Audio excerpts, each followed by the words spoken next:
first line of defense. Bago pumasok ang parishioner to meet the priest, the lectors, the altar servers, the extraordinary ministers of Holy Communion, kayo yung unang nakikita ng mga parishioners. So first-hand encounter ng mga parishioners are the greeters. Paano pag hindi welcoming ang greeters? Paano kung masusungit ang greeters? Gaganahan bang pumasok sa simbahan natin ang ating mga kapatid na gustong magsimba? Malamang papasok din sila nakasibang.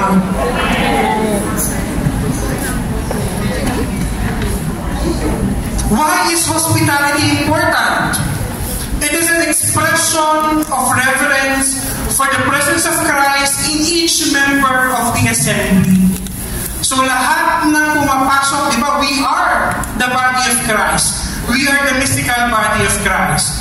So we welcome them as if we are welcoming Christ to the church. It is rooted in the sacrament of baptism. Through hospitality draws us together and opens us up to participate in the liturgy. Always remember, when a guest comes, it is Christ who is actually coming. Bawal ang makasibangon. Okay, so what's the difference between the greeters and the ushers? Kasi initially before, ushers lang naman talaga, and then they actually have another ministry who is actually welcoming the parishioners into the church. Kaya tayo nagkaroon ng greeters. So the liturgical renewal that followed the council identified the importance of creating a welcoming atmosphere at the entrance of the church. Ang nag-welcome, hindi lang po yung mga papamisa ka ba? Hindi lang po ganun, ha? We welcome them. Ano yung sabi ko last year? Para kayong flight attendant.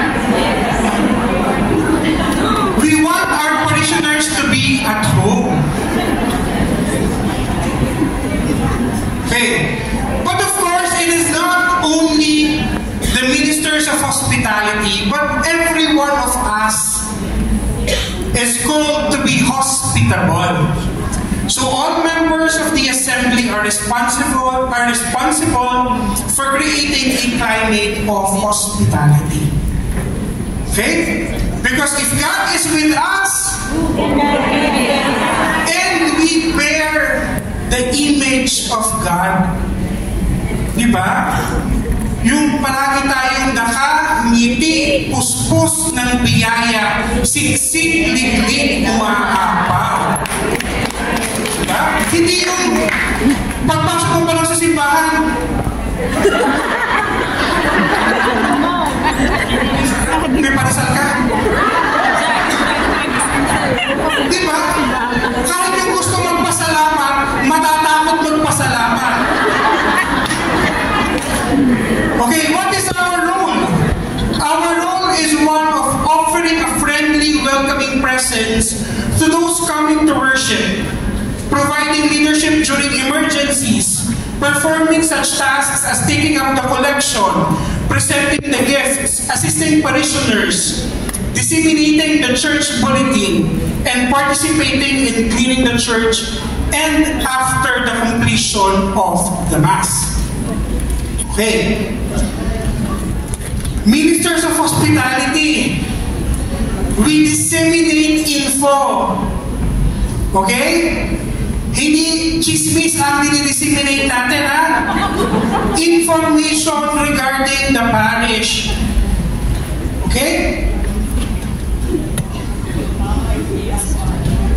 Requirements. Pati ba naman sa pagiging usher, may requirements pa din.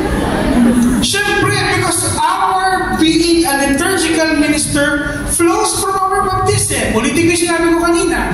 It is our responsibility and it is our privilege. It is our right to serve. Pero, in every calling, we have to discern the call. Am I really for that particular ministry. Ay, paano kung takot ka sa tao? Paano kung magiging greeter? Alam niyo yung takot sa tao? Yung walang inik? Yung nakatahimik lang? Paano kung magiging greeter? Diba? So it's not the perfect ministry for you. Check mo yung iba. So those who desire to serve as a minister of hospitality should be active and faithful members of the parish community. So Tita Jo has been saying that kanina. I said that also during the altar servers, and now. So those who are serving as a liturgical minister in the parish community, hindi tayo pupunta lang sa simbahan pag magsiserve lang tayo. Sabi ko nga sa St. Jude, ang tawag sa inyo ay direktor. Kasi ang direktor pumupunta lang sa kanilang trabaho pag mag-audit. Diba? So tayo, with or without our service, we make sure that we are there attending and actively participating in the Eucharist. So respect for, they should be of godly character and reputation. Respect for others, discretion, and appropriate decorum are the hallmarks of a minister of hospitality. So decorum, nandiyan na naman siya, what is proper? Actually, reverence and decorum is part of all the liturgical ministries.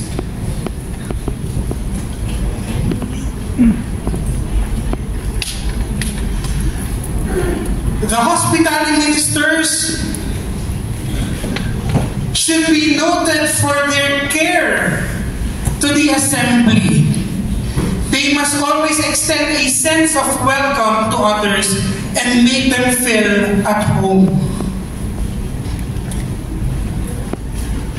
Our mission, GAS. Remember GAS. G-A-S. We greet, we assist, we serve. Okay? Ano yung mission natin? GAS. Greet, assist, serve. Good. Okay. So always remember that you have to be there for God's people who depends on you.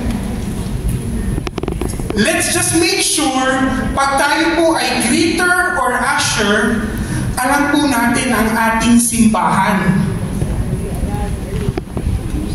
Kunyari, may magtatanong sa'yo, Sister, itanong ko lang, meron po ba tayong adoration chapel? Ay, paano kung hindi natin alam, adoration chapel pala ang tawag doon sa Chapel of the Blessed Sacrament? Sabi mo, ay, Sister, sorry, wala kami nun. Diba? Dapat yung mga lugar sa ating simbahan, we have to make sure na we know so that when others ask us, we can tell them. Like for example, so where is the parish office? And make sure you know who your parish priest is.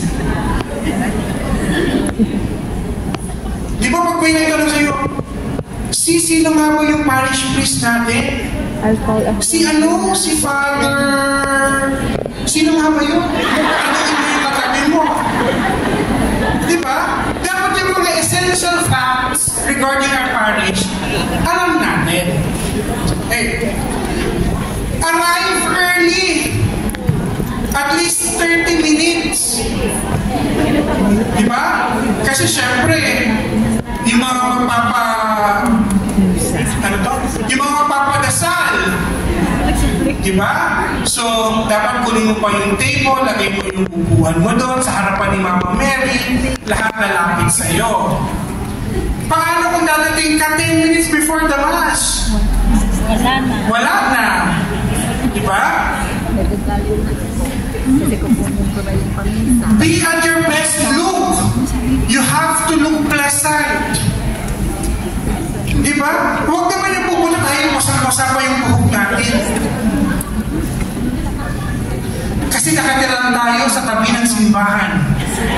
So, basa pa yung buhok natin, o kaya nakataas yung buhok natin na may clip, tapos sumaharap na tayo sa tao. We have to look our best. Right? Because we are the bearers of the image of the parish. We have to be Christ-like in attending to our brothers and sisters. Make your first word a word of welcome. Keep on the lookout for new members of the community, for visitors and strangers and the elderly who might require special attention.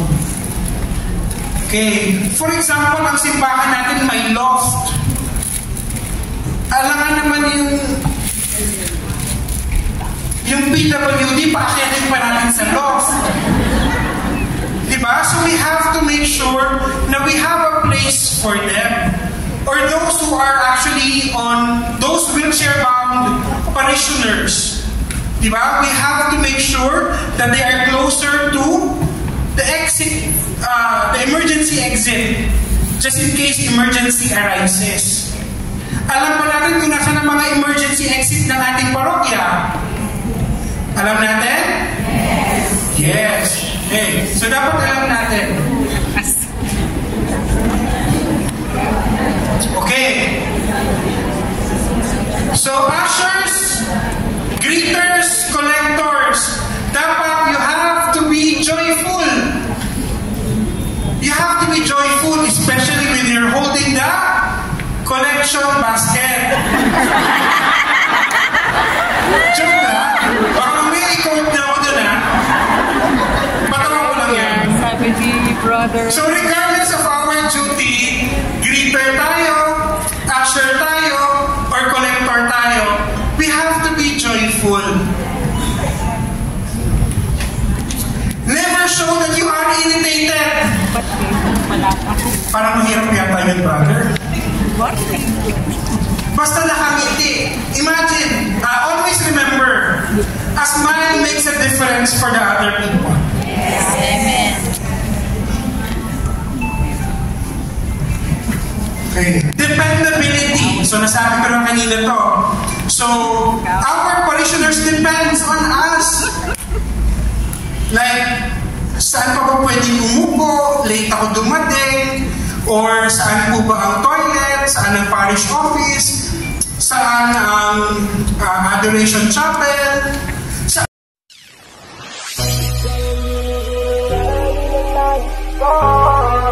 Marikit na dalangin ko, kang nagbigay ng kulay sa aking mundo.